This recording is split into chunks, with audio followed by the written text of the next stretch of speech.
Samantala, huli po sa buy-bust sa isang condominium unit ang isang lalaking tulak umano ng shabu. Dati na raw naaresto ang lalaki dahil din sa droga pero nakalaya at nakatutok si Jay Sabal. Pasukin niyo na, pasukin niyo na. Yun na.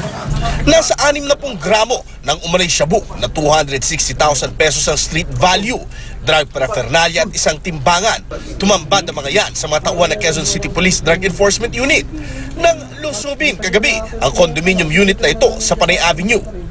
Target nila si Roberto Bernales alias JR. Nabilhan ng kanilang pulis na nagpanggap na buyer ng 1,000 pisong halaga ng shabu. Pero sabi ng mga pulis, hindi basta-bastang makakabili sa kanya ng droga. Hindi siya basta-basta nagbibigay kung hindi niya parokyano. Searching. May bal doon.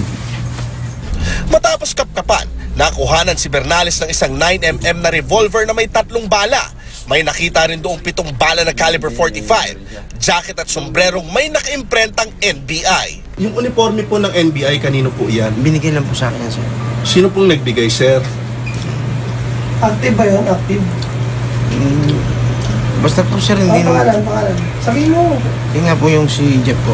Jeff, Pilido. Ano ba? Fernandez ba yan? Para lang po makaligtas po sa paglabag sa batas, nagano sila, nagpapanggap. Naabutan din doon ang umano'y live-in partner ni Bernales na si Sara Malate. Pero git nila, wala silang kaugnayan. Ano pong inintay mo, ate? Yung anak niya, Bakit po? sasamahan ko. Papunta saan?